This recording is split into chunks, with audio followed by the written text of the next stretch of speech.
I like every car video of me talking, I look like a hot friggin' mess. But that's how it is. We've had some major roadblocks in getting out to the Bahamas. So it's really been stressful and difficult, but we are only a few days behind schedule. Previously on Sailing 9 Lives, we put some effort into getting our arch installed, which was more problematic than probably it was worth. It was totally worth it. And we got to go swimming. Yeah. It'll be more worth it once we finish installing the arch by getting the navigation all hooked up, and we still need to do the rigging for the dinghy. But we did manage to get the solar panels hooked up.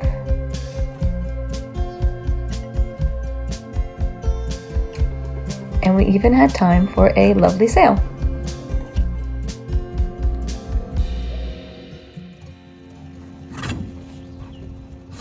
Hey, you know that arch we built?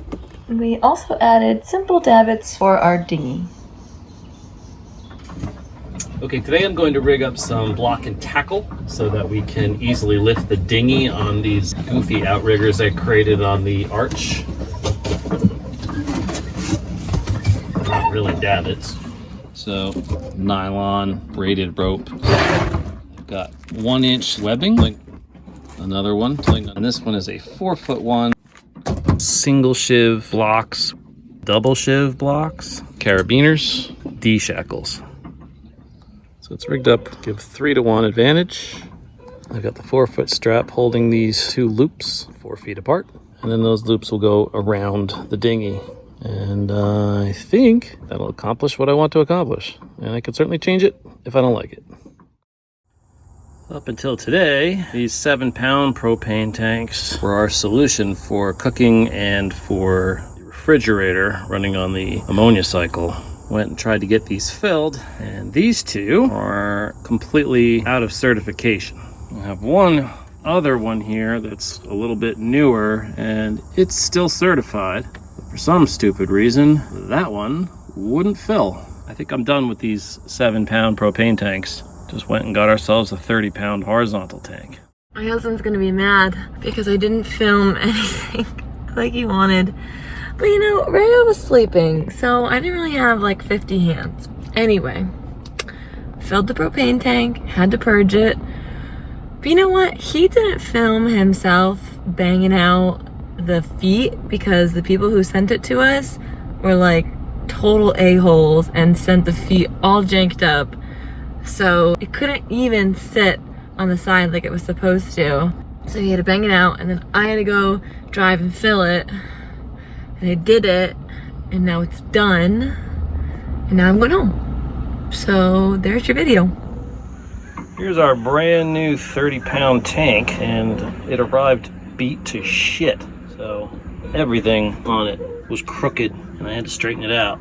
And in the process of shipping and in me straightening it, lost a lot of powder coat. So I'm gonna have to clean this up, spray paint it a little bit just to get it clean again. But anyway, that's our tank. And there's the locker that it's gonna go in, replacing those 3 7-pound tanks.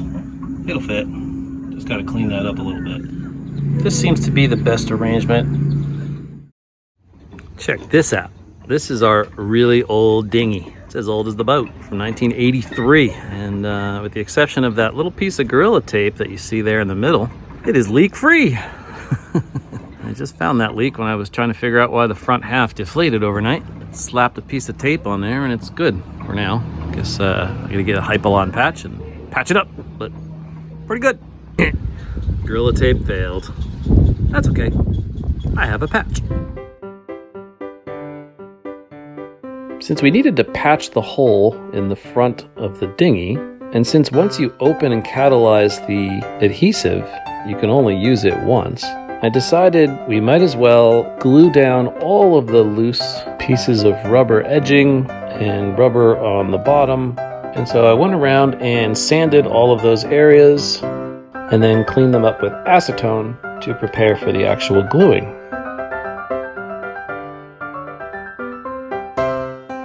Once the glue was opened up, I glued down all the loose edges and then covered it with tape to hold everything in place until the glue cured.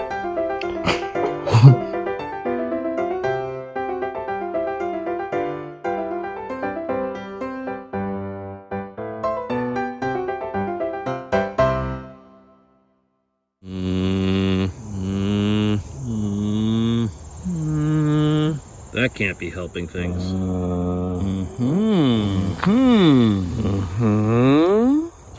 I have no idea what it's going to take to get this thing primed. Hopefully the carburetor's clean enough now that it's going to run.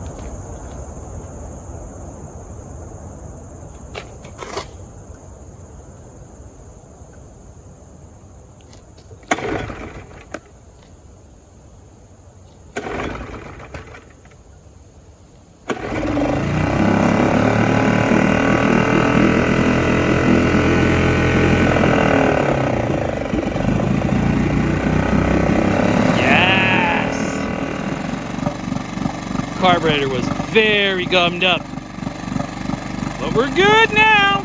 Woo! Oh boy. One last bit of do-it-yourself dinghy love.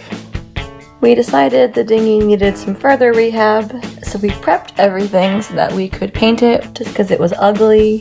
We didn't want it to be called Chick Babe. Yeah. Yeah. All right. Yeah. It was time to prep the dinghy for paint. So basically went around the entire boat, sanded all the surfaces that were about to receive paint, then masked off all the edges that we weren't going to paint and all of the ringlets and such so they wouldn't get painted, and a good time was had by all. I think I have everything masked off. I don't think I'm forgetting anything. For the areas that we're going to coat with white, I could say goodbye to the old North Carolina and Virginia registration numbers. And back here we could say goodbye to Tender 2, also Babe. And we could say goodbye to Skimmer and also Chick. But we'll always know, no matter what we call this, it will always be Babe, Chick, Babe, Chick. I'm probably in general insane for trying this, but I am going to paint the top sides of this old 1983 Avon Redcrest with Flex Seal liquid in white. Why? Well, it'll provide a UV damage inhibiting coating to wherever I put it on, but it'll also seal up some little pinholes if they exist. I'm not sure they do, but really I want to cover up these old numbers and the ghost of the old name that's on the back there. And if you look really closely here, hypalon polyurethanes. So it's supposedly good for this old hypalon dinghy. They say the key to a good paint job is all in the prep. But our paint job didn't come out good. So I would say the key to a bad paint job is also all in the prep. But you did prep good. Yeah. It was just... The paint job came out okay. It just wasn't worth it. The paint applied a little weird. Okay, it's my first boat project that I'm doing alone. So, sorry, this is right in the way. That's awful. Okay, so this is the head wall. It's just painted. It's really, really crappy. There was a mirror here. We took it down. So we got these smart tiles from the Home Depot. That's Home Depot. So this is them. I mean, they're not anything great, but they're like really, really flexible. They're super thin. I mean, and from far away, they have like the appearance of a nice tile.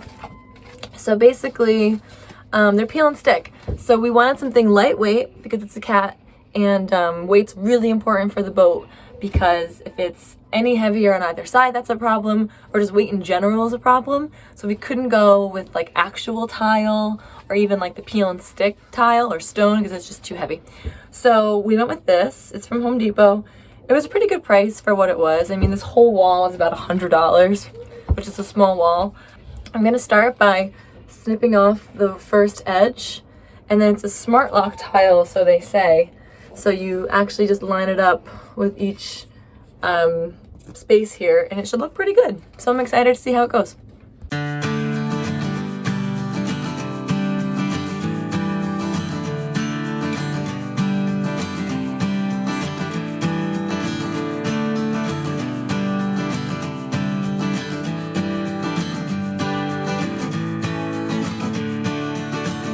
Well, I did it.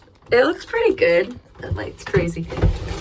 Few things didn't really go according to plan. I actually ordered not enough, so I had to get a little creative for some of the tighter cuts. Look at the overall picture, which looks really nice. I kind of dropped the ball and I didn't order tile for this wall, and I just checked online and they're actually out of this tile. So we're gonna have to get creative and think of something else. Maybe like the whole thing could be a mirror or something. We'll figure it out. I'm really not too worried about it, but it definitely sucks. But it was fun. I would do this again. I think they're not great quality. They're not terrible quality. I think for a boat, they're perfect. So I think that's good. The bathroom still needs a lot of work. So I was super lucky and I found the same tiles for the bathroom on Amazon because they were sold out on Home Depot. They were sold out on the manufacturer's website.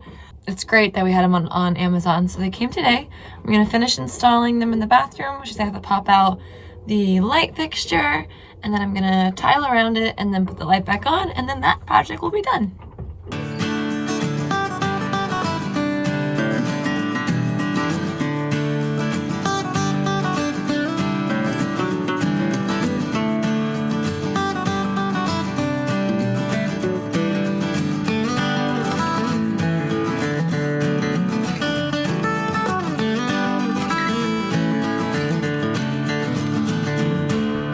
All done. Looks pretty good. I like it.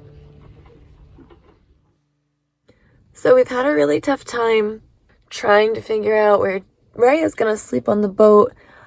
Last trip, she was small enough to fit underneath the table, which sounds kind of bad, but it actually worked really well. But now she's crawling and standing, and that's just not gonna fly where we had her. So we're trying to make one of the back cabins a crib, if you will, and it's really challenging because the walls are not square, so we have to just sort of be creative. We got like a classic, baby gate for like stairways that have 4 different adjustable tension rods for each corner of the gate, so we're hoping that it might be able to work, and then I'll just sort of pad it, make it soft. That's sort of our best option right now. I'm going to try to put a gate up here. So I have to measure the distance to figure out how many panels I need. And then I'm gonna see if I can mount them because the wall has like these different shapes everywhere. I don't know if it's gonna work, especially this side seems a little bit trickier than the other side. Actually, that makes no sense. They should be the same side. Anyway, I'm gonna make Duke put this thing back in. It looks so nasty. Oh, it's okay. This covers it real nice, so you really can't see the nasty, even though you can see some of the glue through here. And then there's this panel that pops up there. I thought I could do it, and I probably can, but you know what? I'm gonna leave it to the professionals. But all right, so let's see if this gate will work.